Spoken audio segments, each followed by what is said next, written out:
presentó.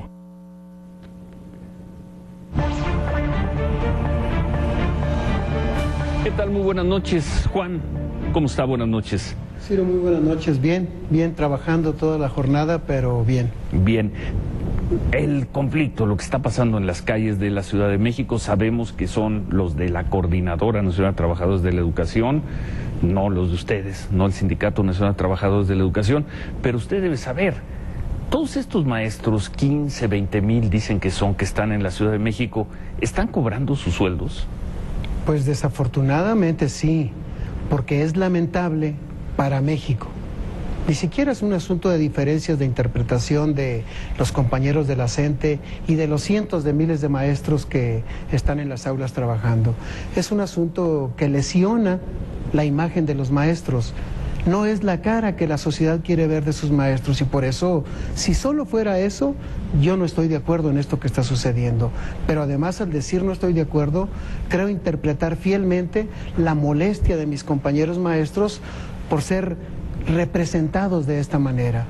Yo creo que México debe de tener claro que cuenta con sus maestros. Bueno, no hemos escuchado la voz de su sindicato, del sindicato de millones de maestros. ¿Cuántos son ustedes? 1.700.000. De 1.700.000 maestros. No le hemos escuchado vehemente, enérgica, condenando estos actos, Juan. Bueno, tengo que decir dos cosas fundamentalmente. Sí. Por supuesto que estos actos, esta estrategia de lucha, no la compartimos. No solo no la compartimos, desde hoy por la mañana muy temprano he convocado a los compañeros de la coordinadora a que reconozcan que están en la estrategia equivocada.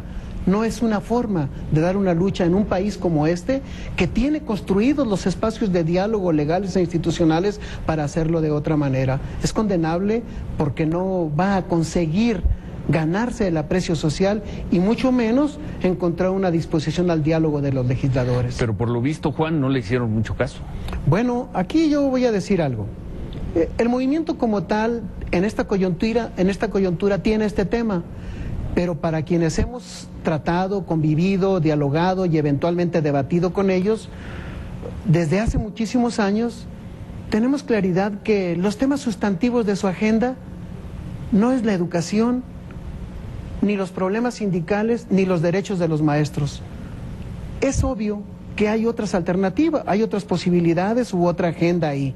Simplemente yo no he escuchado más que una sola cosa sobre la reforma, que se deroguen las reformas al tercero y al 73 y que no se legislen estas leyes de anoche. No hay propuesta. Nos parece entonces que la intención es posicionar otra agenda que no es la de los maestros, no es la de la educación. ¿Qué pueden hacer ustedes, el Sindicato Nacional, para colaborar en la resolución de este problema que, como vemos, pues está creciendo? Bueno, primero yo creo el clarificar nuestras posiciones, nuestros planteamientos a favor de la educación y a favor de los derechos de los maestros.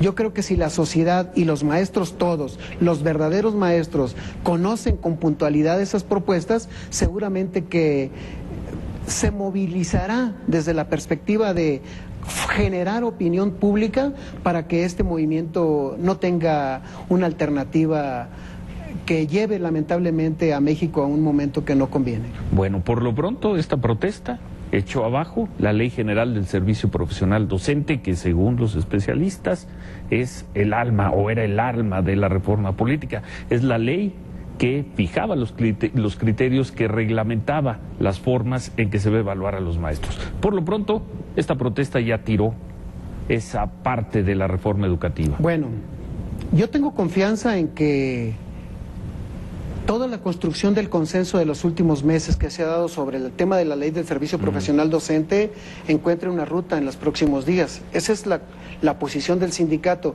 porque si bien no es la más importante, porque las tres son importantes, voy a tener que decir por qué la primera es importante, la reforma a la Ley General de la Educación. Uno, porque ratifica algo que pareciera que es un debate cerrado históricamente, pero que no. Ratifica el carácter laico, obligatorio y gratuito de la educación, y eso es importante que se ratifique. Segundo, la ley del Instituto Nacional para la Evaluación de la Educación es igualmente importante. ¿Por qué?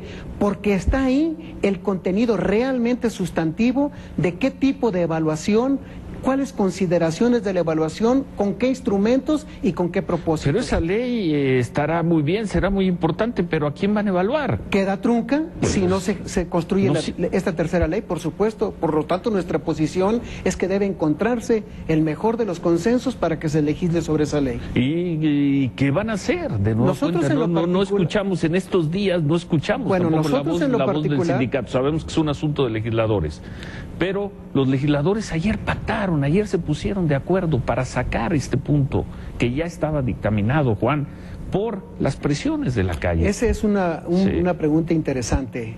Nosotros, la prueba que estamos dándole a la sociedad es que sin tomar las calles, sin abandonar el compromiso con nuestros alumnos, estamos haciendo nuestro trabajo como sindicato, como dirigentes de los maestros. Hemos hablado durante todas estas semanas con los senadores, con los diputados, con la Comisión de Educación de todos los partidos políticos, con el Pacto por México, con los presidentes de los partidos. Nosotros estamos haciendo nuestra tarea y tenemos la confianza, así lo expresé desde hoy en la mañana, en que al momento que se suba el dictamen para su discusión y votación, estarán incorporadas las propuestas que el sindicato ha hecho. ¿Y cuáles son esas propuestas en concreto? Hay que recordar, porque luego la sociedad nos dice, ¿por qué es tan importante la otra ley? Porque es la que va a normar cómo atraer a los mejores maestros, cómo procesar los ascensos de los maestros, cómo llegar a un estímulo y cómo permanecer en el servicio.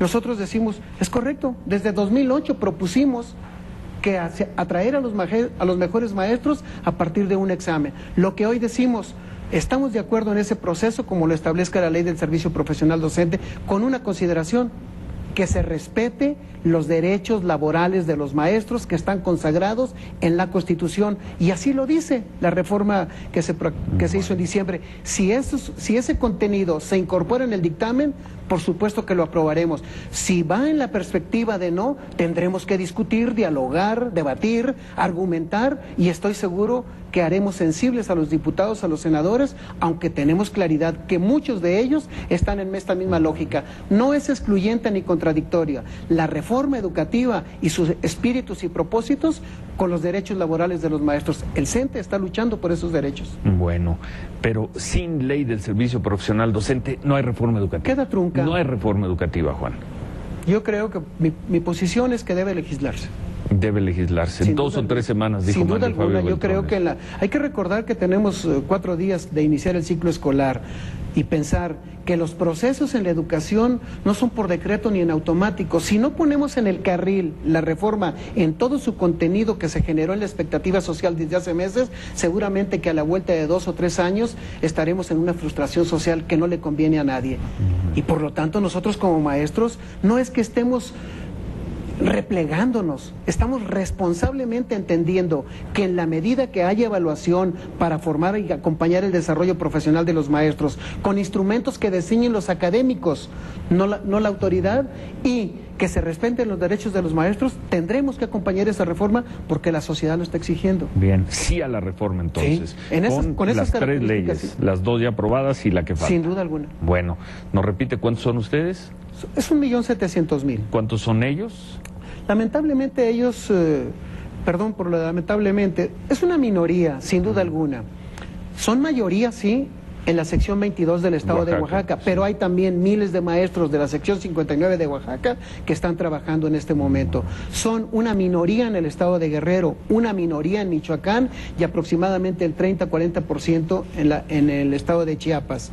Pero en términos absolutos, el 95% de los maestros están en sus aulas trabajando, pero en todo caso quizá no es lo más importante, mayorías y minorías, sino es quién tiene la convicción, la voluntad de esforzarse por servirle a la educación y servirle a nuestros alumnos. Lo veremos. Gracias, Juan.